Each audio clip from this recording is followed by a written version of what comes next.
Welcome to the session today.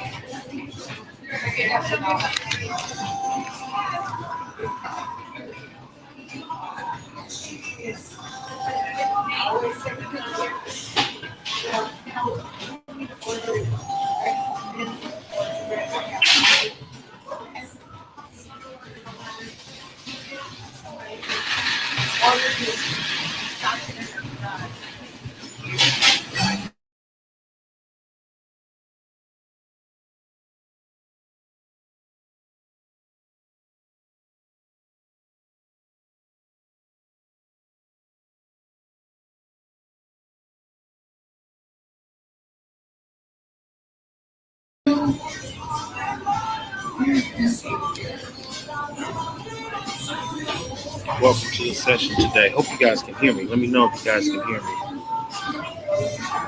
My audio is good. I'm in a coffee shop right now. If it's too loud, then I'll go outside. So I do want to welcome you all to the author showcase today to discuss my book. Okay, so there is background noise. Thanks, Chuck. Hold on real quick, guys.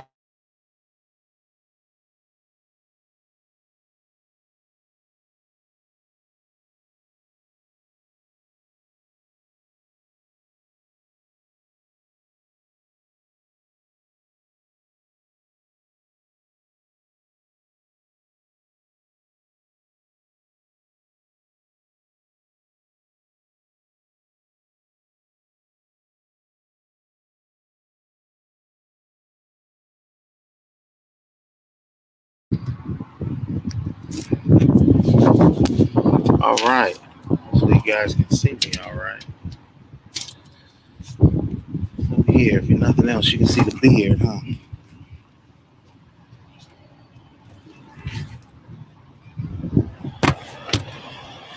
That should be a little better. All right, we can see you. Good deal. All right. Well, I do want to welcome you all to the author's discussion today. Several years ago, I wrote a book. It's name of the book is called Get Me Through the Makeover of My Life. And I wrote the book at a time when I was making a transition. And before our session is over today, I'll put the link in the chat so you can go purchase it if you so desire. So I wrote the book. I had just left. I've been working in the biotech pharmaceutical industry for like 13, 14, 15 years. My background, my degree is in biology with a minor in psychology. I attended Morehouse College down in Atlanta, Georgia. So when I came back to Los Angeles, I started working in that industry.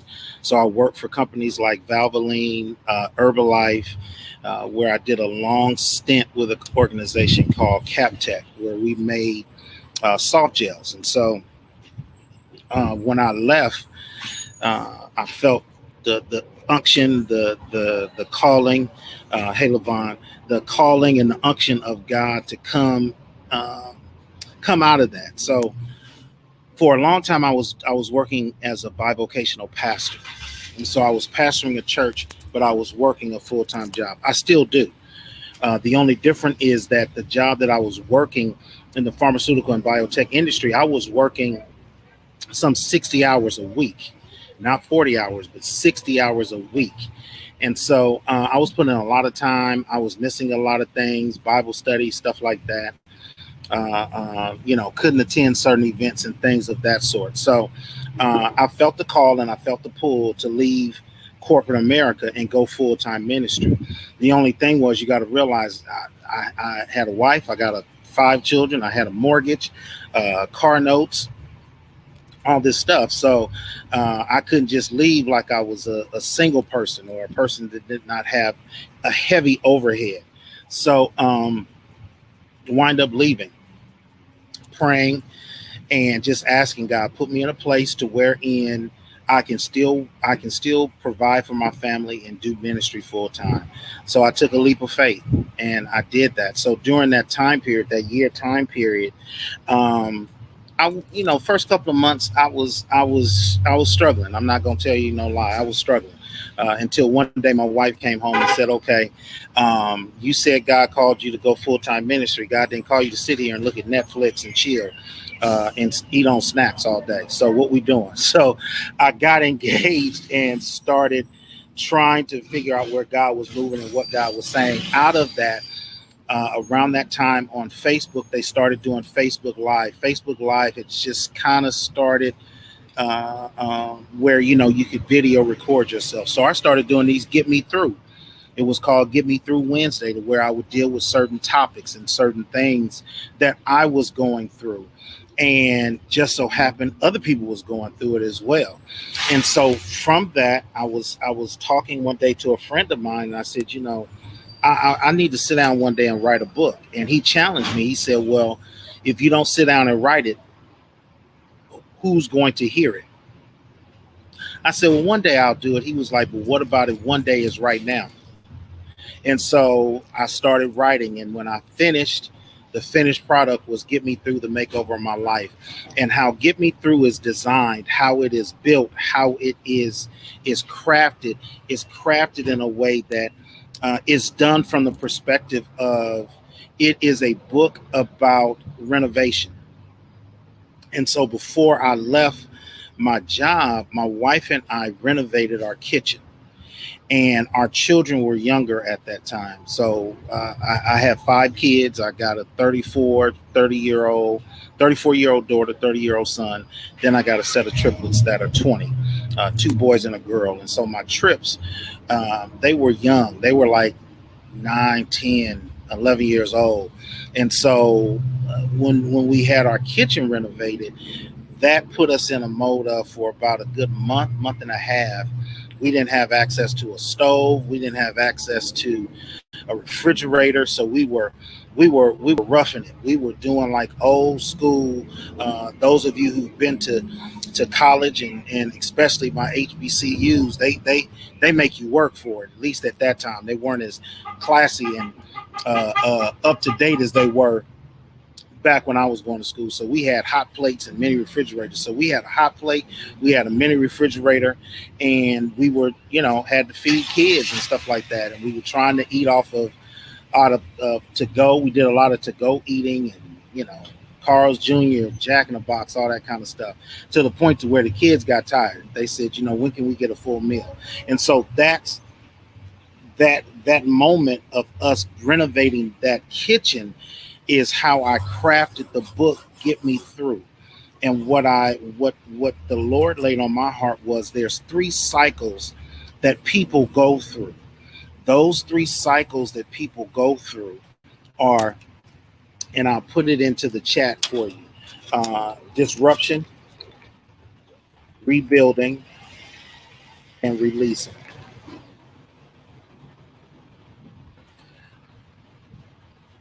So those are the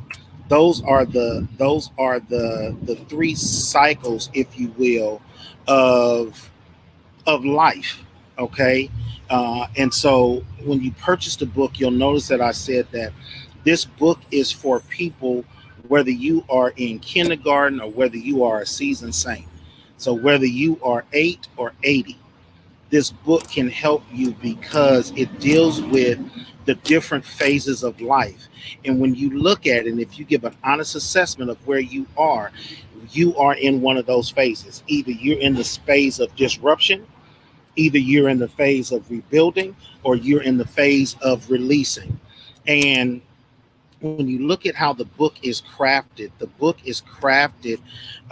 by those being your big sections. Those are your 3 big sections: disruption, rebuilding, and releasing.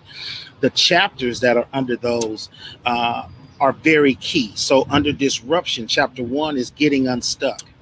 When we find ourselves in the disruption stage, the first thing we do is we freeze, we stop, and we get stuck in this mode of, sometimes it's woe is me. Sometimes we get stuck in being self-defeating. Sometimes we get stuck at trying to figure out why are things not happening for us.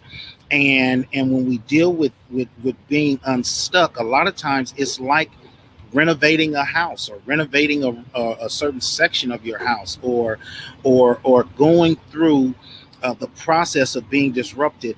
And I talk about in the book how, when we had the triplets, and we actually had quads. We had 4 kids, 2 boys and 2 girls. One of my girls did not survive, Caitlin.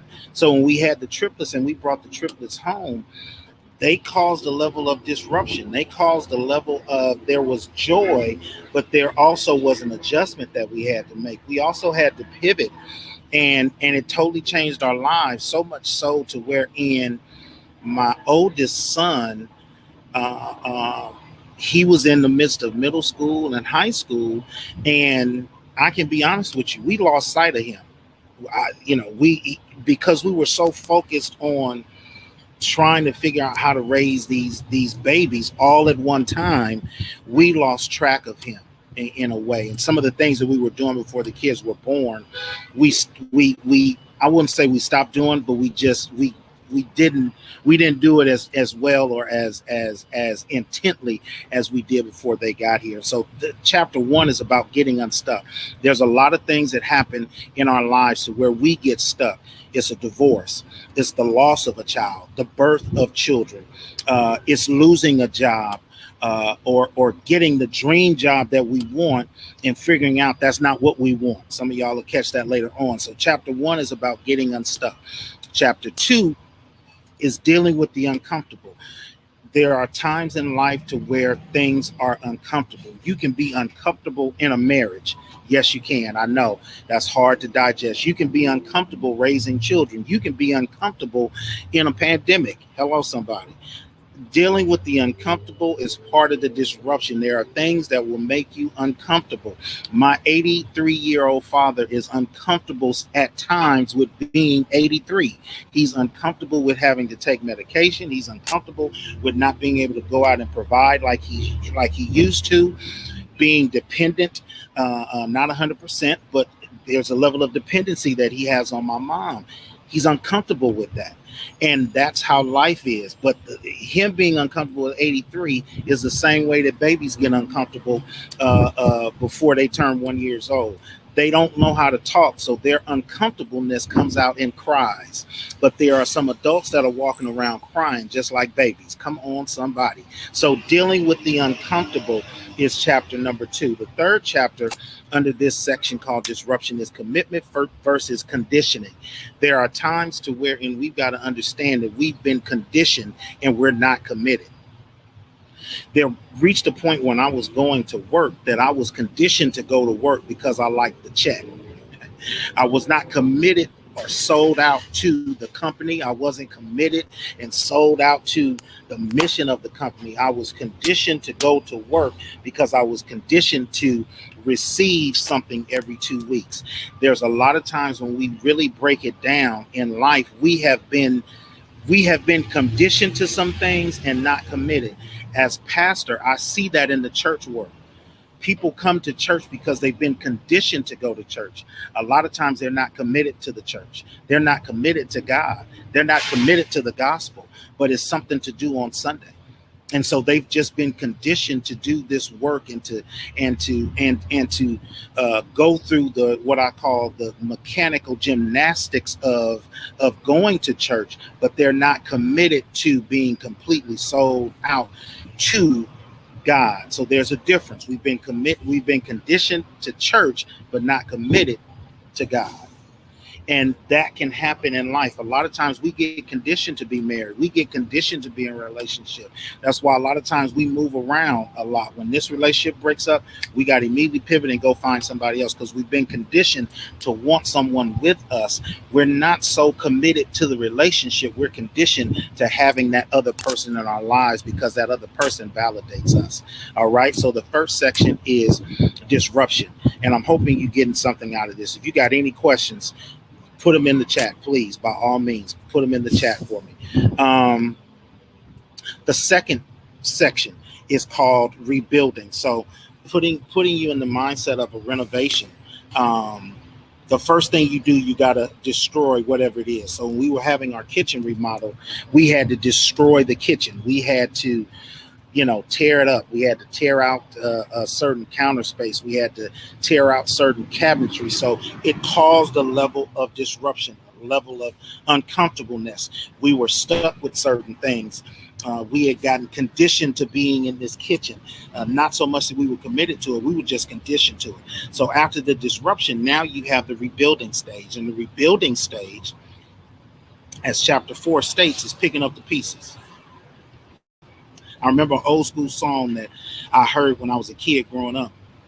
It's called Pick Up the Pieces. We've got to understand that in life, when we are going through our rebuilding stage, we got to pick up pieces. But when you pick up the pieces, there are certain pieces that you have to discard, but there are certain pieces that you have to keep. And so when you, for those who have either gone through a tumultuous relationship, there's a piece of you that leaves with that other person. But there's also pieces that you pick up, fragments of yourself that you put into your bag or into your luggage that you carry because you got to go someplace and put those pieces back together. So when we were renovating our kitchen, there was a section of cabinets that we decided not to tear out because they were still good. They were still good because, as chapter 5 says, the foundation was good.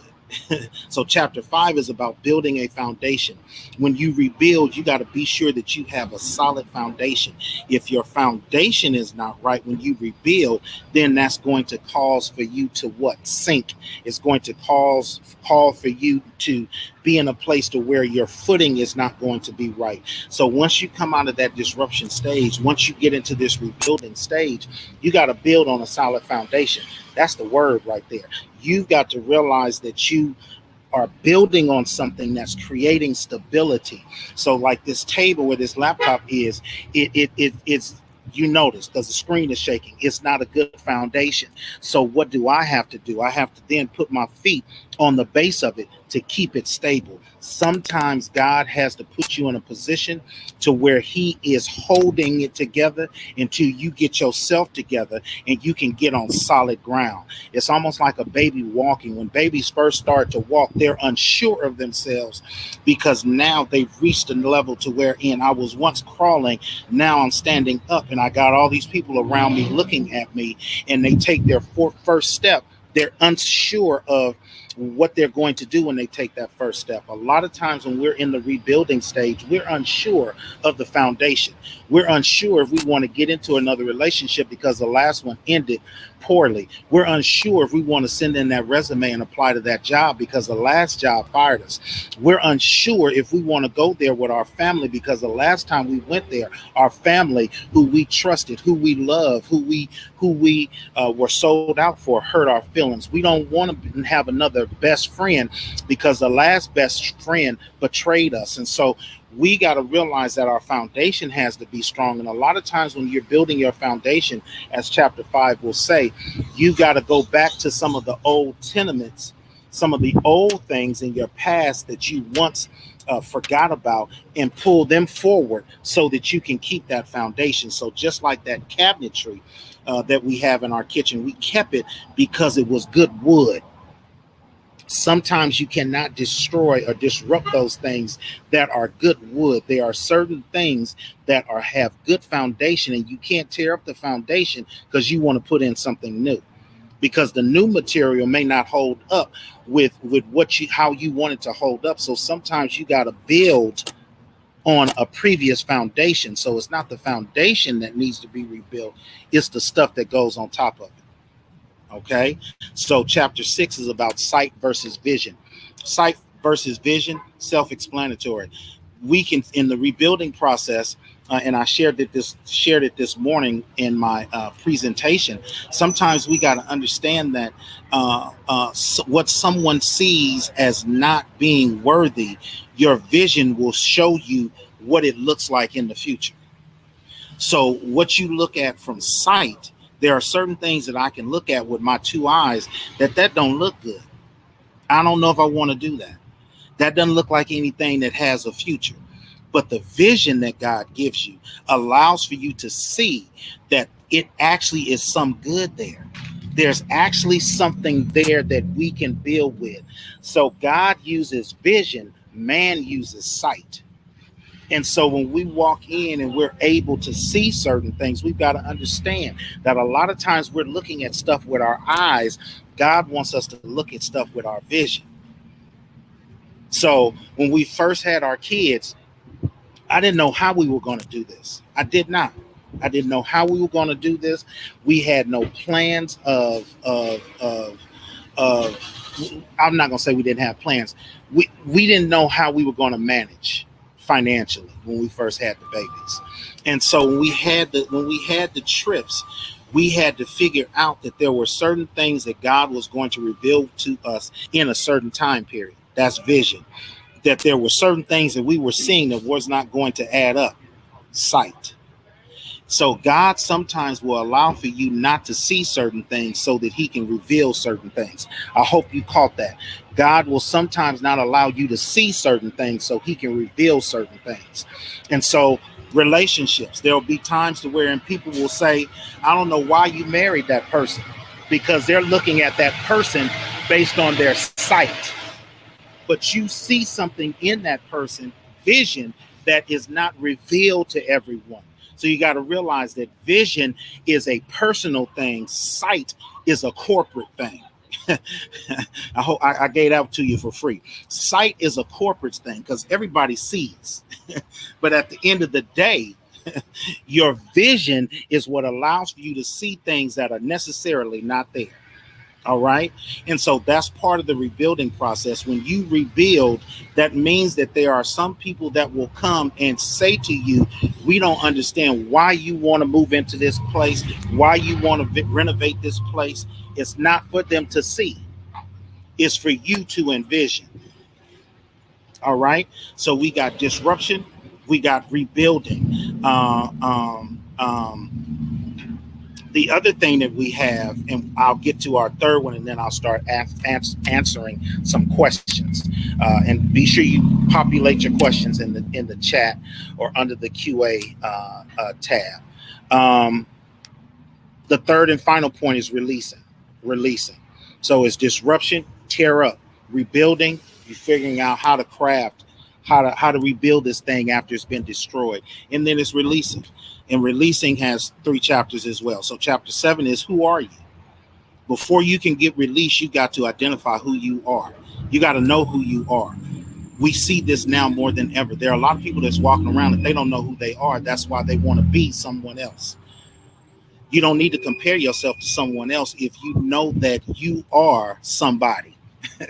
This is where I work with my own children and other children. You got to identify who you are and be okay with you. Because if you're okay with you, the world will accept it. But the world pushes back when they don't know that, when the world knows that you don't know who you are. And if you don't know who you are, then you will try to be other folks. And the world will help you identify who you are. And so when it comes to that releasing part, and you've had the disruption, you've had the rebuilding, now you're moving into releasing. Before you can be fully released, you got to know who you are. I'm going to take it to the scriptures. When Jesus was baptized by John the Baptist, and John the Baptist baptized him, Jesus came out of the water, the doves came from the sky, and Jesus and Jesus' Father, God, said, this is my son in whom I'm well pleased. That was a releasing of Jesus to go and do ministry, because God the Father identified Jesus for who he was, the Savior of the world. Who are you? This is something that it evolves as you age. Who I was at 29 is not who I am at 49. Who I was in my 30s is not who I will be in my 50s. So it's always one to where you got to ask yourself, who are you? First of all, it keeps you in your lane, because I know that who I am is not who Chuck is. Chuck has to be Chuck and Cedric has to be Cedric. And who we are 2 different people, even though we are black men. We're 2 different black men who has to identify who we are, because who you are will help the world to become a better place. Because there's something inside of you that God wants to release that he can't release if you don't never identify who you are. My Lord. It's got to come out of you. Orange is an orange because an orange knows that it's an orange and not an apple. Chapter number 8, looking at a you investment. This is where a chapter where we've got to learn how to invest in ourselves. I wrote this from a personal place because I'm a pastor, because I'm a leader, because I'm always doing work and I'm always trying to lead other people. There are times where you've got to take a break and you've got to invest in yourself.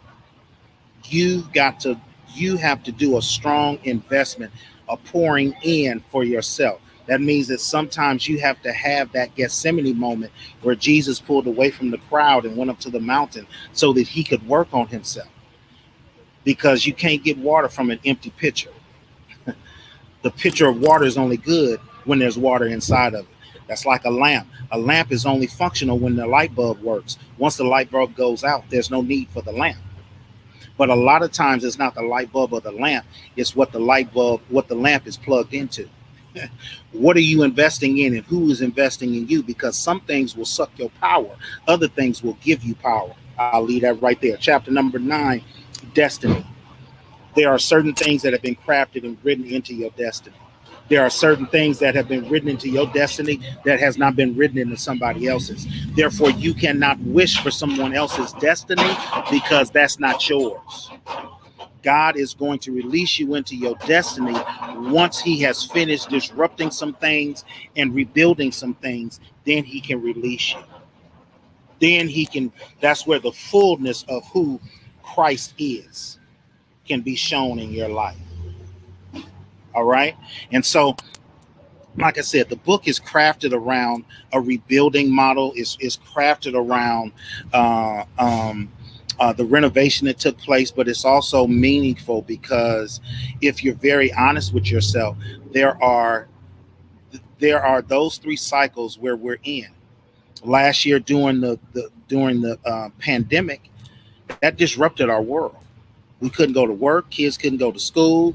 Now all of a sudden, parents had to be substitute teachers and figure out how to work at the same time. Couples who had been fighting, all of a sudden now you got to be in the same space with each other. Kids who were being abused now had to be with their abuser all day, every day. Disruption. But now that we are coming out of this quarantine space, how do we rebuild our lives? We're noticing that everybody is not healthy. Everybody is not ready. Okay. Folks are not ready to go back to work. Folks are not ready to assimilate in certain spaces and places. There are still folks who are wearing masks. I wear mine. Everybody's not ready. But at some point, we're going to get to the point to where we rebuild our life.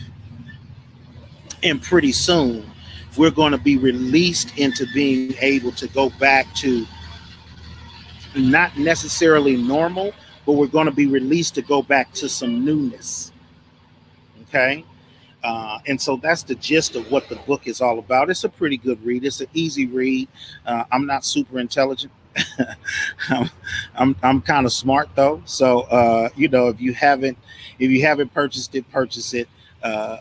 Give yourself enough time to read it. Hopefully it blesses you and maybe blesses somebody else. Barrington Ross says, how do we motivate those around us to embrace disruption rebuilding so we'll enter into releasing? I think that the term motivate is good, but it can be it can be somewhat of a misnomer. People have to get to the point to where they accept disruption and they accept the rebuilding part as part of the process. And I get what you're saying. A lot of times people don't want to go through the process. I see that a lot as far as what I do as pastor. So I pastor a local church. I'm also still bivocational. I work for a Christian mission organization. I'm a community advocate. and I'm also an entrepreneur. So I see people that don't like to go through those stages. But one of the things that I've noticed about motivation, sometimes people have to be motivated by what they see you go through. Okay. And so just last year, my wife, coming out of 2020, going into 2021, my wife got diagnosed with cancer, non-Hodgkin's lymphoma. That was tough. That was a gut punch coming out of 2020. But I had to walk beside her because I knew she needed to have me as her helpmate now. Well, people saw that from outside and would ask me, how is it that you're able to do all that you do and go through all that you go through and you haven't lost your mind? My response was always, God is faithful. And so, yes, our world was disrupted. Yes, we had to figure out how to rebuild. Now we're getting to a point to where we have been released because she's cancer free. But now we got to go through the process of what does this new life moving forward, what does that mean for us? And so how do you motivate? I think you motivate by reflecting your story. I've shared this with the church. People will read you before they read the 66 books in the Bible, but they're going to read your story. So they're going to read how you maneuver through certain things. If they see you at church on Sunday morning, but you cussing out your supervisor on Monday, that's kind of incongruent. And so we have to motivate people. I wouldn't say, Barrington, to embrace it. I would say that we have to get people to accept that as part of a segment of the process. As I share with my 20-year-olds, where you are at 20, if you allow for yourself to be stuck, you'll be there at 30. But you have to be willing to accept the fact that this is 20, but there's something up the road that's better, but you got to put the work in today.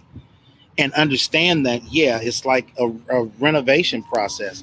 It ain't always going to be dusty. It ain't always going to be stuff out of place. It's not always going to be that you can't function in your kitchen or whatever room you're renovating. Your life is not always going to be in shambles. When I lost my grandmother, I thought I would lose my mind, but it's been 16, 17 years now. And I'm okay. Some days it gets hard, but I'm okay.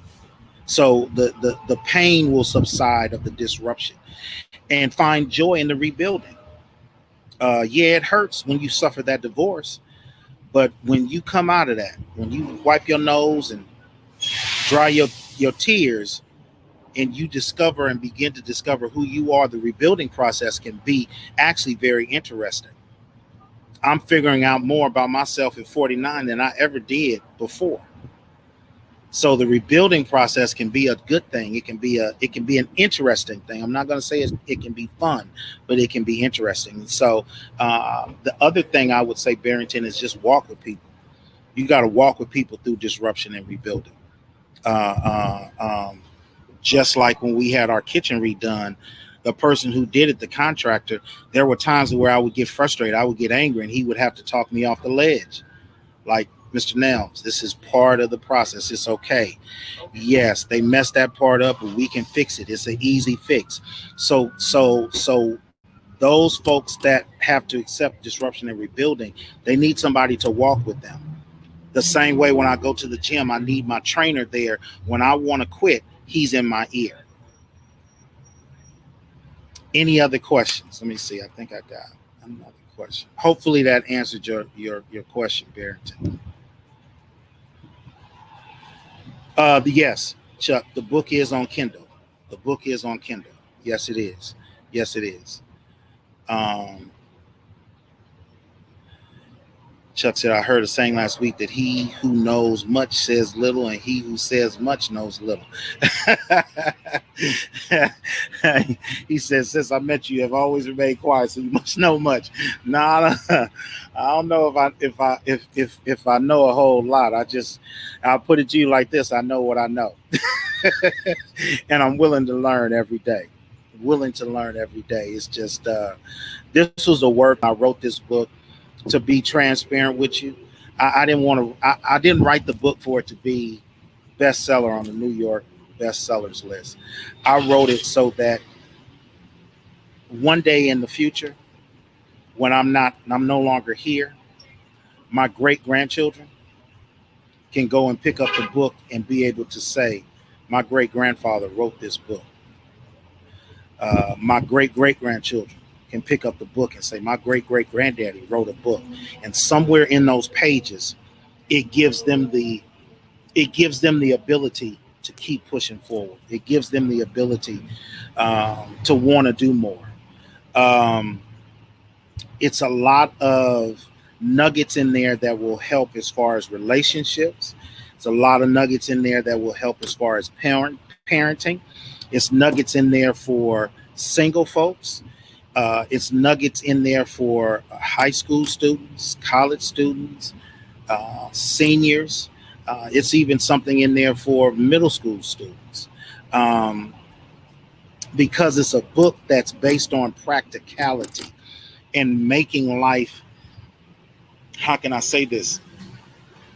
Very simple, making life a simplistic operation to wherein people make life harder than what it should be. Life, if you just break it down into disruption, rebuilding, and releasing, it kind of helps you to matriculate through the process. And if we were honest, we're in one of those phases right now. We're either being disrupted some kind of way, we are being we are being rebuilt, which means we're trying to pick up the pieces, or we're being released into the next phase of life. To be honest with you, I'm in the releasing phase. God is working on me and God is doing some things, and he's releasing me to go to the next level. He's releasing me to do the next batch of work that he wants me to do in the ministry. I'm no longer a parent. I'm an advisor now because my youngest kids are 20. So I no longer have to change diapers and feed and stuff like that. I mean, I still feed them because they still live with me. But what I'm saying is I'm more of an advisor now. I'm not doing the hardcore parenting and pouring into. I'm more passing on wisdom to my kids. So right now I'm being released from parenting and being released into being a grandparent. And whenever my kids, my older kids, have some children, I'll be released into the grandparenthood. Got a good friend who just had his first grandbaby. He's a granddad, so that's another releasing. So you got to determine where you are. I would encourage you to purchase the book for some folks that you know that need it. Uh, uh, People who are trying to determine and figure out what life is all about and the role that they play in it. I'm a big sports fan, and people were really talking about and beating up on the Lakers. LA Lakers is my squad. That's my team, my basketball team. But to be honest with you, I knew the Lakers were not going to win the championship this year because different things, front office, injuries. But the main thing that they didn't have chemistry. There was too many disruptions going on. Pandemic disruptions, injury disruptions. Front office got rid of some key role players and tried to build a team in a shortened off season. Disruption. It's hard for you to win when you're in your disruption season. The disruption season is to tear away some things. Disruption season is like rain or a storm. Sometimes you gotta. This is showing my age a little bit. Sometimes in the storm you gotta hunker down. You can't move. Don't try to go outside. Don't try to. Don't try to. No. Sometimes just tighten up, secure yourself, and shelter, and hunker down until the storm passes. Because after the storm passes, that's when the beauty can be seen. Because when the storm comes, it not only washes away some of the stuff that you've been holding on to, but it also creates newness, flowers, clean air, beauty all around. But if you try to rush through that disruption season, you won't appreciate your releasing season. So you can't appreciate the releasing until you get the disruption. Frankie Beverly Mays said it best: joy and pain, like sunshine and rain. But you gotta respect and appreciate the pain so that you can bask in the joy. Wow. Wow. Barrington said, I feel like I'm in all three, but more releasing. New church, new home, getting settled. Yes. Yes, sir. Yes, sir. Yes, sir. You're in that phase. You're in that and all of that. Yeah. Good point. Thank you, Barrington. Sometimes you can be in all of that because I found myself in all of that. When I left corporate America, that disrupted me a bit. It disrupted my household, but I felt released because I felt like when I was working in corporate America, I was being, from a moral standpoint, I was being morally raped. So I was released from work, but it was a disruption on my household. And then I had to figure out how to pick up the pieces. Now, what do I do with all my time? Now I'm in a stage where I wish I had some of that free time. Some people didn't like the pandemic. I picked up more work in the pandemic than anything else. So yes, I feel you, Barrington, because sometimes we want newness, but we don't understand newness brings a new normal. Newness brings new learning. Newness brings about figuring out how to operate in all of it. So any other questions that you may have, questions or comments? I hope that this was a blessing to you. I'm going to put where you can get the book in the chat. So yeah, that's where you can get the book. Um, you can find me on Facebook under Cedric J. Nelms. I'm on Twitter. I'm at CJN Ministries. Instagram, I'm at SETI40. So you can find me on those social media devices. My email is Pastor Cedric 41872 at gmail.com. So yeah, pick up the book, share the book with some folks, with some friends of yours. People need to get through. So I hope that the book blesses you the way that it has blessed me. I apologize for any other noise and stuff like that. I'm sitting outside at a coffee shop. So yeah, you can always find me and get in contact with me. I want to thank you all for being a part of this uh,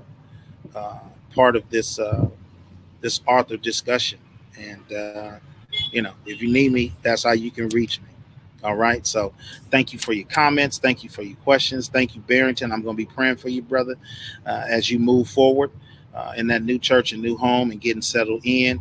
Chuck, big love for you, my brother, and we got work to do. Levon, good to see you. Glad that you were in the space today.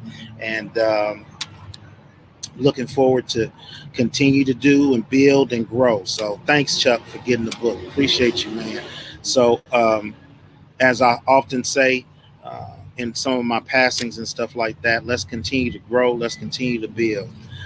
Because if we can do those two things, we'll get better. So and as we get better, we can get through. All right. So take care. Be blessed.